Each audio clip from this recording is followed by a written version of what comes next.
Summer Tour Country Festival ya Bruce Melody ndetse na The Ben irimo irakomanga kabisa kuko iminsi y'icuma niko bababwira yuko mu bihe biri imbere mugiye kurya show. Ibitaramo bizaba bizenguruka hirya no hino mu gihugu cy'u Rwanda, mu ntara zose z'u Rwanda.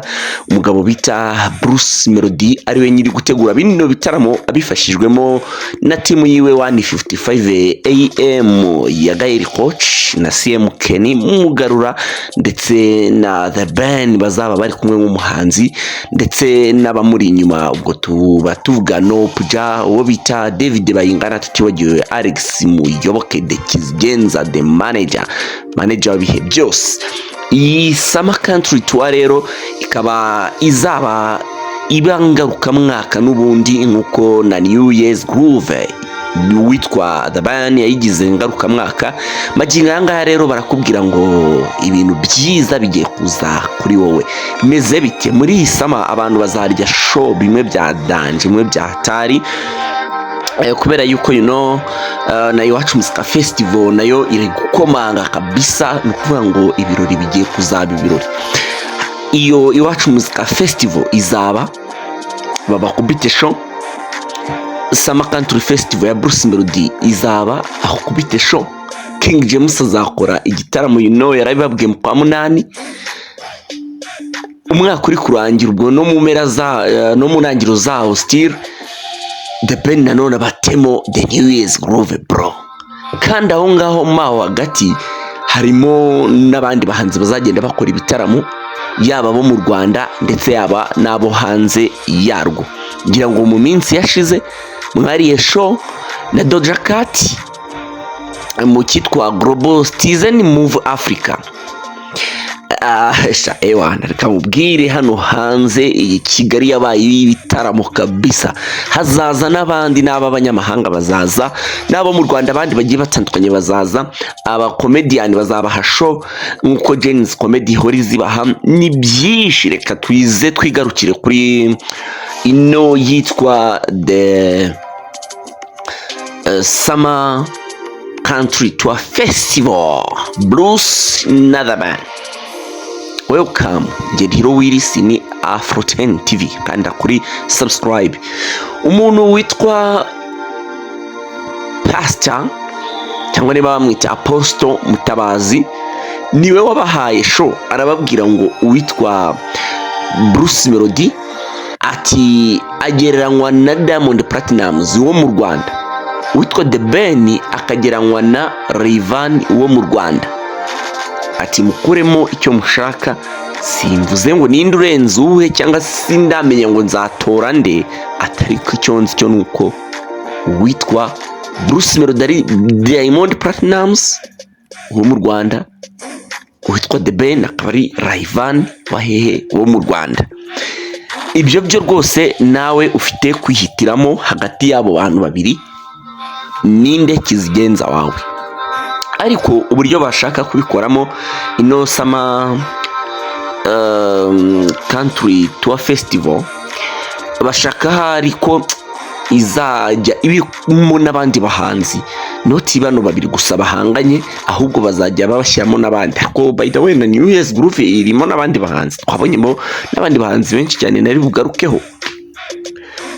Ariko iyi ngiyo nayo bashaka yuko hazajya haba harimo n'abandi bahanzi, ariko n'ikintu cyitwa ihangana bagasanga bagikuramo maze bakazajya babikora as a business. Ndetse binavuga yuko umwe muri bo aramutse abaye adahari n'ubundi gitaramo kitabura kuba, kubera yuko ari New Year's Groove.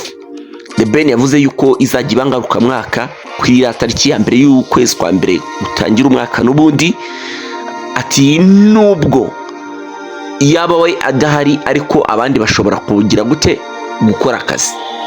Ndetse Bruce Melody nawe ashaka yuko ngo iyi ngiyi Summer Country Tour Festival izajya iba buri mwaka, even niyo we yaba adahari ariko ikaba yagira ishobora kuba yaba.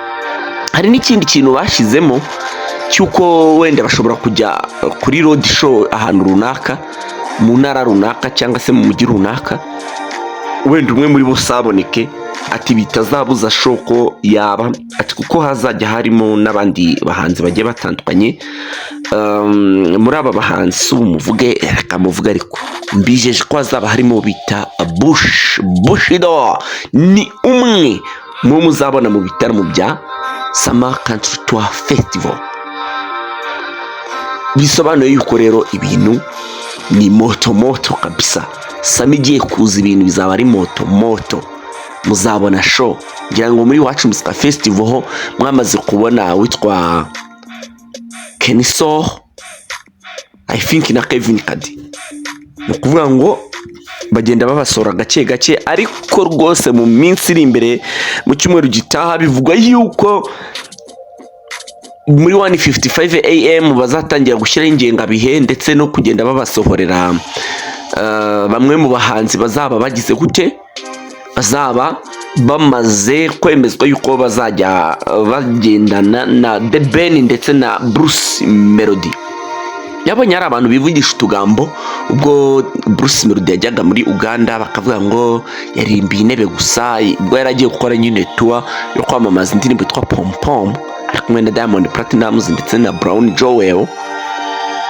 Utu tugambo twarutwiki mwarabibonye tuhaye cyangwa se mwarabibonye party yakoze hariya mu gihugu cya Belgique mu mujyi wa Bruxelles bro, ahitwa Birmingham Paris. Aha hantu habereye kitwa show iteye ubwoba, sare yaragira kubita iruzura. Iyi ngiyi yitwa Birmingham Paris yaragira kubita iruzura, maze umugabo bita Bruce Melody afatanyije n'uwitwa Shiba Karungi barayicacanga bien, barayicucuma, abantu bose bajya hasi. Ababibonye mwarabibonye. Bruce Melody nagasanzwe bro, iyo afashe mic ubundi bibari ibindi kongeraho ne The Queen Shiba Karungi nawe uteye ubwoba muri East Africa, cyane mu gihugu cya Uganda cy'abaturanyi.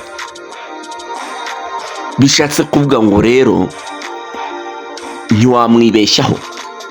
Mu bihe biri imbere tugiye kongera tubone battle y'ababiri The Ben ndetse na Bruce Melody. Umwe afatwa nka Diamond Platnumz, undi agafatwa nka Rayvanny. Ese Rayvanny na Diamond Platnumz n'indurenze. Amen. Ibyuzura bizi, ibyabaye mwarabibonye, dutegereje ko hari n'ibindi biba. Ariko abantu benshi bakaba bafite impungenge yuko hazaba hihangana renze kwemera, kubera yuko bazajya ahantu hatandukanye, wenda umwe ashobora kujya hamwe agatsinda, undi akajya ahandi agatsinda, gutyo na gutyo. Bose bizabaha umukoro, bizabaha akazi. Bishatse kuvuga yuko umuntu ufite agatuza niwe uzaba abidizavinga. Ikindi kandi kiza kirimo n'ukuntu abano bahanzi bashaka kuzajya bashyiramo n'abandi bahanzi. Nabyo bizagabanya akantu ka competition, bizagabanya nyine twebwe abafana tureba icyo bita umwimerere w'umuziki. Keretse hagiye mu bundi bagashyiramo n'aba Christopher, bagashyiramo n'abantu nk'aba King James, ba Riderman, Ridezo, kugira ngo bose nyine b'amazina manini asigaye byapunguzamo akantu ka competition, niho bitaba. Ariko uramutse n'ubundi ugiye ugashyiramo ngo ba Kivumbi King, ugashyiramo ngo ba Desdora, n'ubundi ni ibyahangana byakomeza ko abo ngabo ni abapeti. Ntabwo nabura kubivuga ni abapeti. Iyi ni tea time, ndimo ngutamo gake, ariko tuba turi kumwe mu makuru y'imyidagaduro menshi. Mujye munyaruka murebe n'amashorts ya Afro10 TV, ni menshi cyane kuri TikTok. Munyarukire yo kuri TikTok yacu, kuri Instagram, hose mudukurikire. Reka ngubwe ni ciao.